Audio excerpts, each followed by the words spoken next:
ayadoo maalin ka hor xafiiska madaxweyne maxamed cabdiwaare ay ka soo baxday dekreeto magacaabis xilal kala duwan oo garsoorka degmada iyo kan gobolka shabeellada dhexe ah ayaa waxaa siyaabo kala duwan kaga hadlay waxgaradka ku dhaqan magaalada Jowhar waxa in aragtiyo kala duwan ay ka dhiibteen garsoorka iyo wax ka bedelka uu ku sameeyay madaxweynaha maamulka Hirshabeelle hore baarlamaanka Hirshabeelle ayaa garsoorka u kala diray xilli kulumada isla xisaabtanka uu ku hortagay wasiirka cadaaladda Hirshabeelle siyaasiyiin badan oo reer Jowhar ah ayaa qaba in garsoorkii hore ee la bedelay uu ku fashilmay shaqada garsoorka halka qaar kalena ay qabaan fikir ka duwan ka garsoorkii horena uu gutay shaqooyinkii loo idmaday ee garsoor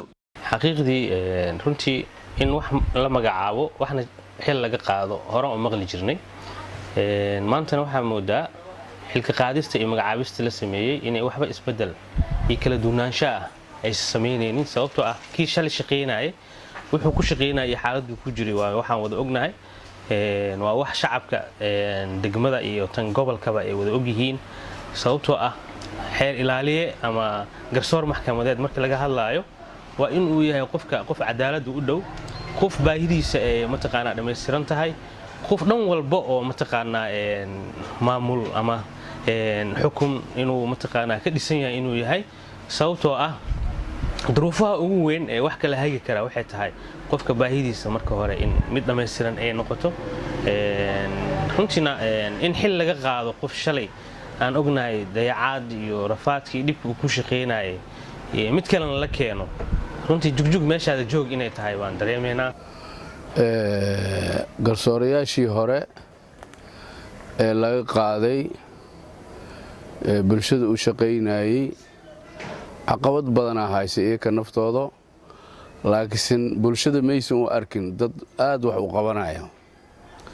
laakiin kuwa hadda la keenay farqiga u dhaxeeyo wuxuu yahay nimankan waa niman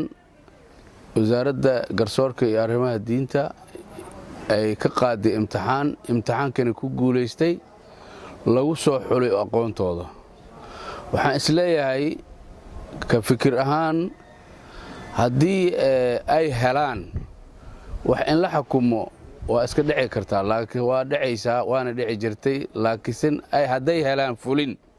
waxqabadkooda waa fiicnaan doonaa insha Allah arrimaha garsoorka iyo hadalhayntooda ayaa ahaa kuwa muddo ka soo dhex guuxayay magaalada Jowhar iyo guud ahaan maamulkan Hirshabeelle waxaana lagu wadaa in wax ka bedelka lagu sameeyay garsoorka gobolka Shabeellada Dhexe iyo kan degmada Jowhar isbedel ay la yimaadaan isla markaana arrimaha garsoorka isqabqabsiga garsoorayaashu wax ka bedel laga dareemo Cabdifataax Axmed Maclow Cabdifataax Zaki Bulsho TV magaalada Jowhar